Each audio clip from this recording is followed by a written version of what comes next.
Good morning on this Sunday, August 6th, and welcome to the Georgia Gang. Former President Donald Trump indicted for a third time as all eyes now turn to Fulton County and a possible fourth indictment.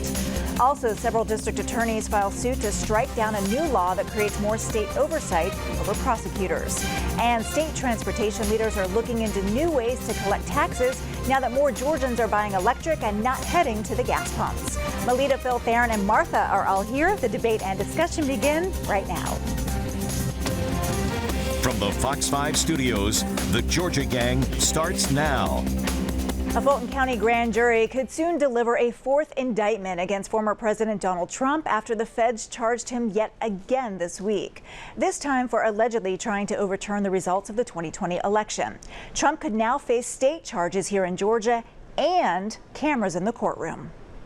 Probably most importantly is that the Georgia case can be on television. Former DeKalb District Attorney J. Tom Morgan says one of the major differences in a possible Georgia trial is the presence of cameras, which are not allowed in federal trials. In Fulton County, cameras will almost certainly be part of any election interference trial. And the American public can see, as well as the world can see for themselves, what these cases are all about. A successful Trump re-election would give him the ability to pardon anyone convicted of a federal crime, perhaps even himself.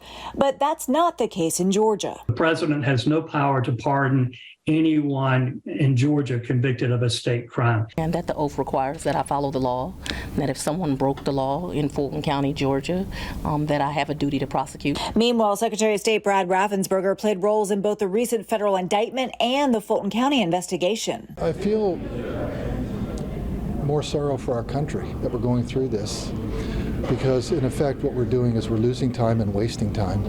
We have big issues that we need to be dealing with, and we should be really, building a unified, team. On Truth Social, the former president said he needs one more indictment to ensure his election. Martha, to you first on these latest developments. I've heard so many Democrats and a lot of the national pundits this week who say they just really can't understand how Republicans can still stand behind the former president after all of these charges. How do you explain the rise in popularity in the polls for Donald Trump? Well, going back to your package there, the interesting, Fani Willis says, she has the duty to prosecute, but she also has the duty to prosecute or not prosecute. I mean, there's plenty of cases all the time she decides not to prosecute. I think she's, I just want to throw this in, I think she's missed her moment here. I think that if she'd come 3 months ago, it might have been a different situation, because now this is just going to seem like one more case if the Fulton County indictment comes down, and I think that it will. I think she's too far down that track to really come back from that. But as far as the support, what I'm hearing, what's so interesting is Republicans, yes, that supported the former president still support him, but I'm hearing independents and liberals. I was just with a whole large group of people that were of all different political persuasions, and they feel like it's a piling on. I mean, there's almost a point where two of the three cases have been deemed by a lot of legal experts of being a lot of hogwash, not really a good case. I think they should have focused maybe on the classified document case and left the rest alone. I don't know. Theron, let's talk about that, because in the Republican primary, Donald Trump has a lock on like 30 to 35%, right? Like those are the people who will stand by him no matter what.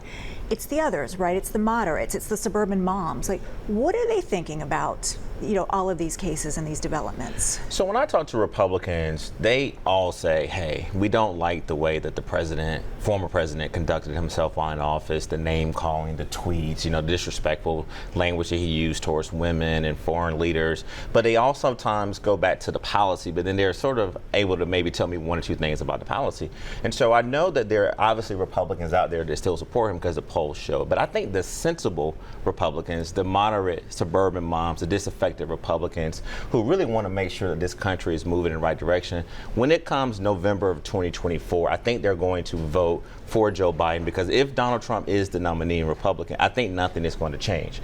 The other question I ask myself, Lori, is what does Donald Trump really believe? And I honestly think that if you really look at his actions and his comments after he was indicted for a third time and basically said that this was a sad day for the country, I think he truly believes that these indictments are going to help him win a Republican primary. The sad thing for us as Democrats is that we've got to start conducting ourselves and don't get so distracted with these indictments and these cases and keep our eyes on the prize, which is to win this election in 2024. It's up to the Republicans to defend Donald Trump's actions that he's basically going to have to go to trial for. The last thing I would say is this, is that there has been a level of desensitization.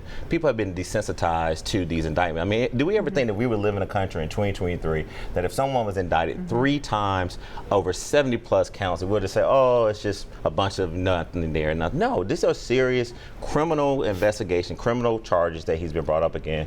And then lastly, while he was not necessarily directly tied to the incitement, he definitely acted and basically instructed people who work for him to basically try to disrupt the election, the certification of the elections for 2020, and that's what really led to the January 6th insurrection. Phil, you've been waiting patiently there.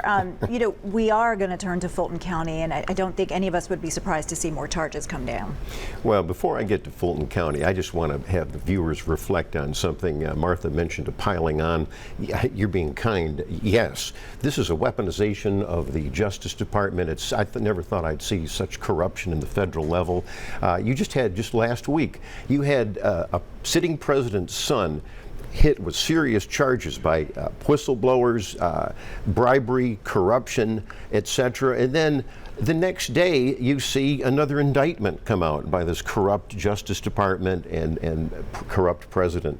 I mean, you've got this is a banana republic type third world dictatorship. You've got a sitting president trying to stop someone running against the sitting president who's clearly the leading opposition candidate. It's an outrage. I'm ashamed of my federal government. I've never said that. I'm a patriot. I love this country. I love the Constitution. This is a disgrace. It is way beyond piling on. This is just outrageous. As for Fulton County, I'm going to go after Judge Robert McBurney, who's overseeing this case. Just out of nowhere, he comes up with this notion, clearly biased, where he's actually mocking Donald Trump. And of course, the Trump attorneys are still trying to get DA Fani Willis removed. I understand just before we taped that they're going to be appealing to the appeals court to get Willis out because of the bias that she's displayed, because of the fundraising that she's done off of this, because of the special grand jury that was all screwed up, and it is the predicate for what's going to happen soon. Yeah, Trump will be indicted in Fulton County, but you know, it's real easy to indict somebody, but it's convicting is another problem. Well, Melita, in Georgia, you know, we could see others also indicted. We could see Rudy Giuliani, Sidney Powell, maybe some of these alternate electors. So in that sense, it's my understanding if even one of them requests a speedy trial, they all must go to trial within the next few months. It depends upon whether they hang together or asked to be tried separately, which they can or could do. But going back to Phil's point, you know, in third world dictatorships, they have people who get banished to other countries. They have people who die mysterious deaths falling off balconies. They have firing squads. They don't have trials.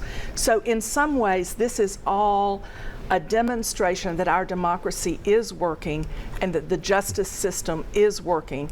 I don't see the Department of Justice as being used politically. I see the Department of Justice functioning as it should be. Much of the evidence against the twice impeached former president is from his own former staff, from Republicans who have testified to that evidence under oath before a jury. And so it's a sad day for this country that it has come to the point that we elected a man who's been charged with so many crimes. But we need to applaud the justice system and the fact that we have a system of justice to bring even a former president to trial for potential crimes. Can I just say something real quick since she referred to me?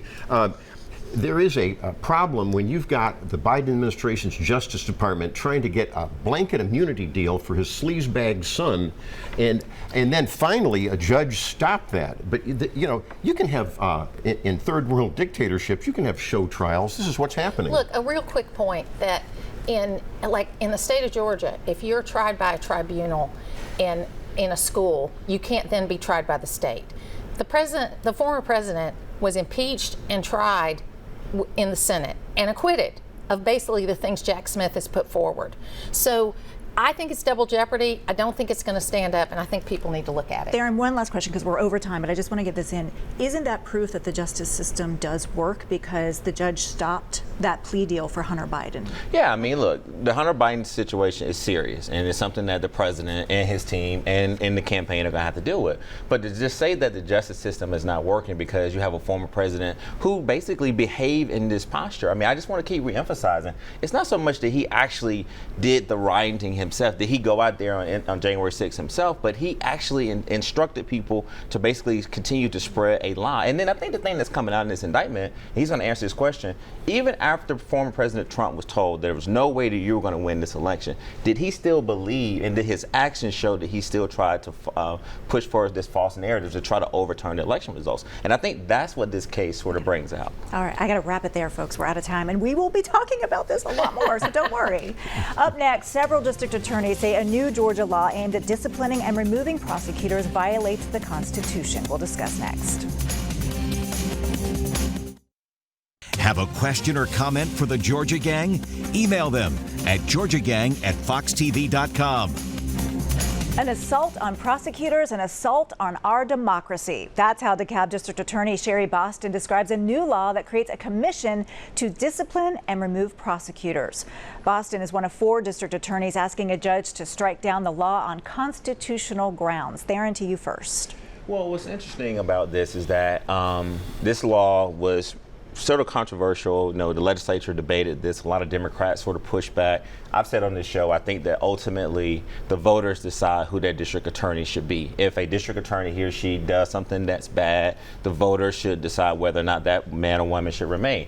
But what's interesting about this law is the vagueness of it, right? I think a lot of these district attorneys and this bipartisan group of 4 district attorneys from across the state have come out and they're saying, hey, can we, you know, there's no specifics about this law, and if we are sort of quote unquote can be removed by a state panel that is basically, correct me if I'm wrong, appointed by the governor, lieutenant governor, and the speaker. And I think they went in, they had to get their submissions in by July 1st. And I think this now sort of panel goes into effect in October. I think that what they're saying is that it takes away their duly elected constitutional rights to basically do their jobs as district attorney. Last thing I thought was interesting about this, Lori, anybody from across the country can file a complaint and that this panel can investigate. And the other thing that's interesting is that if one of these district attorneys are found to be guilty with this vague law that we currently have, they cannot be a district attorney for the next 10 years. And so I think that what has really been brought to light is the timing of this by these 4 bipartisan district attorneys to say, hey, look, we just want to make sure that this is unconstitutional. So what's the outcome they want? They want a judge to look at this evidence and to try to basically say that this law is unconstitutional. Martha. Look, they can question it if they want to, but I think, you know, if we'd had this law in place at the time of the Ahmaud Arbery shooting, that district attorney, we would not be still waiting for justice related to her. And it was something that was needed. It's not just targeted towards district attorneys of color. It is something that we need. We need this kind of oversight. All right, moving on. Could a meeting between Republican Senate leaders and Secretary of State Brad Raffensperger lead to security upgrades of Georgia's Dominion voting machines? Phil and Melita, you've been hot on this topic. So Phil, can you provide any insight on what happened in this closed-door meeting? Well, I have to give praise to Lieutenant Governor Burt Jones because as Melita and I have talked about, this is very controversial as we go into the 2024 elections. In fact, we're going to have municipal elections before that. And I think what Burt Jones was saying and other lawmakers are saying, and this is a bipartisan thing, as you point out, we've had some serious questions about the hacking. And I would just quote Judge Nina Totenberg. We talked about this last week, going back into 2020. She said, and I'm quoting her, it's not if, but when our Dominion machines will be hacked. And this is what the 29 or so cybersecurity experts have been saying, and we've been just debating this on the gang. And so Jones rightly went in to talk to Raffensperger. Raffensperger is just stuck in the mud. He doesn't want to admit that he made any mistakes. You could talk about patching machines. If something happens with your laptop, you want to go patch it. Well, it's the same thing here. That's what they were talking about in the closed-door meeting. And also, I think they ought to be testing paper ballots in some of the municipal elections. You can do that under the law. Let's audit them and see how that process goes. So we can talk about paper ballots another time, but I'm glad we had this meeting. Melita. The thing that none of these meetings are addressing is the fact that the entire software system the Dominion machines use was compromised in Coffee County. Everybody has their head in the sand about that. And when the complete software system was stolen, you really have a problem that these discussions are not addressing. Martha? That did come up in the meeting, according to my sources, talking about that. And of course, you know, that was a criminal offense, and they asked in the last legislative session to raise the bar on the consequences for that.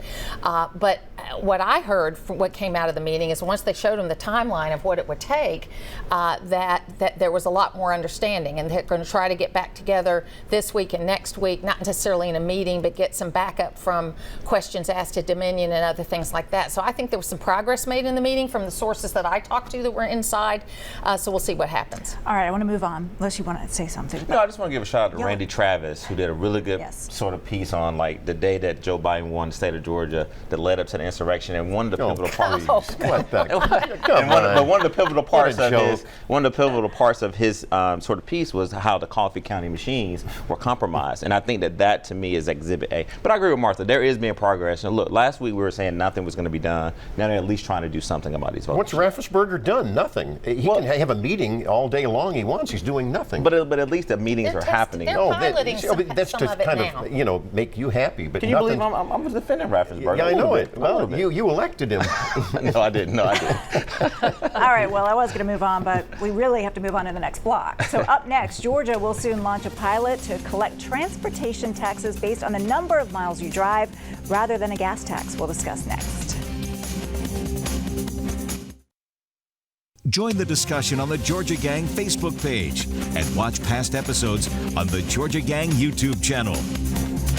As more drivers are switching from cars that use gas to electric vehicles, state and federal agencies are looking at other forms of transportation taxes. One option could be to tax people based on how much they drive. Within the next few months, Georgia will be launching a pilot program to test that out. Melita, there's a lot of questions here on how this would actually work. There's some privacy concerns. Your thoughts?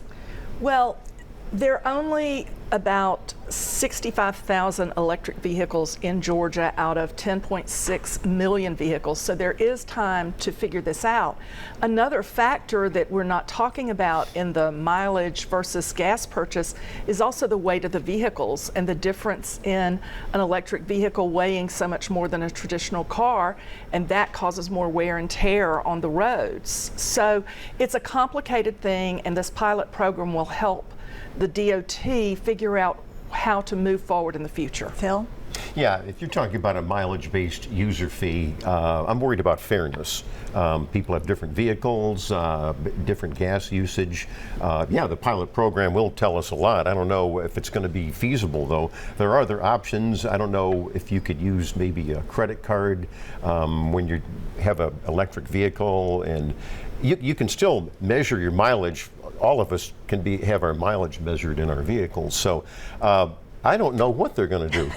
Well, one of the things I think that as the state of Georgia is moving away from these gas sort of powered vehicles, and we are, to Melita's point, 65,000, I think that number is growing exponentially every day to electric vehicles. So how do we make sure that is this solution a one size fit all? Because to Phil's point, if someone actually travels from out of state, I know I was just in Charlotte, North Carolina last week, and I know their mayor, Vilaus, has just received $30 million to basically do more environmentally friendly sort of manufacturing. We're also competing with other states. And so I do applaud this conversation, because we got to really look at what does the future of transportation in our state look like. And this may not be the final solution, but at least we're conversing about it. Well, and I talked to Commissioner McMurray on that weight issue, and he said that's not an issue because the roads are designed up to 80,000 pound vehicles, and that's far from where the vehicles are. If we do more trucks, that's going to be an issue. And they're also working towards, on the charging side of it, trying to get people to charge up overnight and trucks to charge up overnight, because that's when the least amount of usage is. But as far as it feels a little big brother to me, you know, tracking your miles. I'd much rather pay a fee. So I'm a little concerned about that. I don't know if they're going to take your IRS miles, and that would be a little weird too. So I'm a little concerned. I'm holding out judgment. All right, we're moving on. A historic moment for Georgia and the country. Georgia Power announced this week a new reactor at Georgia's Plant Vogtle has entered commercial operation, becoming the first new American reactor reactor built from scratch in decades. It is now sending power to the grid reliably. Theron, I know you want to talk about this. I mean, it hasn't been without its challenges, but this is truly a momentous occasion. Yeah, fully disclosed, I do some work with Georgia Power and Southern Company, but I think we all will agree that this is something that's been going on in our state for decades. I remember 20 years ago when I was working for John Barrow in 2004 in Richmond County and Burke County, and everybody was talking about just the jobs and everything. And so just huge shout out to Chris Womack, who's the CEO, and it was Southern Company, also Kim Green, but the predecessors, Tom Fanning, Paul Bowers, the list goes on, that have stayed steadfast to this economic development. But also, if we're going to really be bold about nuclear energy, safe, reliable, affordable energy in the state of Georgia, I mean, to me, this is something that is a historic moment for the state. Phil. Well, I remember writing there in 1979 when I was a young editorial writer. I was born in 78, so okay, good, yeah. I was a young editorial writer in the Augusta Chronicle. We need Plant Vogtle, yeah. And that's when it all started. And yes, you had 3 Mile Island, and the feds changed the rules. You had contract problems, bankruptcies, inflation, but you know, it's going to be well worth it. We're going to be energy sufficient in Georgia for 60 to 80 years, while these Democrat-run states are going to have rolling blackouts. They'll probably want to buy power from Georgia, which is great, but it is a historic time, and we ought to be happy not just with the Southern Company and the other companies that did Vogtle, but with the governors that stuck with this, and it's going to be a great thing. Melita. Well, we'll see how it affects bills for the average consumer, and that'll be interesting. Martha. Well, I'm excited about it. I think they've figured out how to get the least amount of waste out of this because they can reuse the spent rods. There's a lot of problems that have been solved in the many years since they started, and I'm very excited about it because it is green energy. All right, we'll leave it there, folks. Coming up, winners and losers. Stay tuned.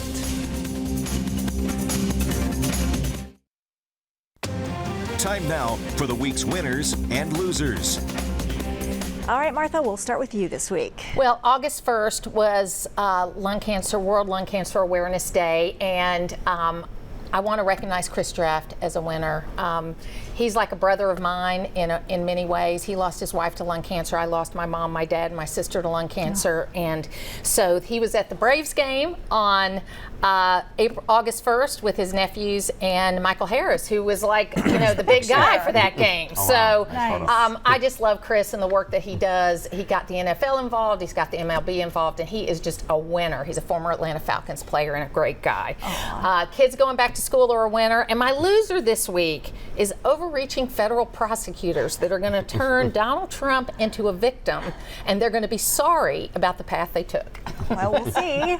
Theron. Well, I just want to thank you, Lori, and the entire gang for all your well wishes with Baby Tatum, the special you did, clip. That was very nice. And thank you to everyone who texted and called. And thank you, Senator Ossoff, who sent me a really nice letter congratulating us on Tatum. I also want to make Jimmy Etheridge a winner. He's retiring from a center 30 plus years, I think roughly 38 years. He was the president and CEO of the North American branch, so he's a leader in this community. He's going to be missed. And our good friend Marco Beatty is going to be opening a new restaurant called Bar Ti Amo in Buckhead. This is the old Portofino restaurant located at 3199 Paces Ferry Place. I got introduced to Marco with Phil, and Marco and I have definitely become great friends, so really excited about Bar Ti Amo. And then lastly, Joe Biden is a winner this week. The July jobs report showed that we still have a lot of jobs being created. Inflation is cooling.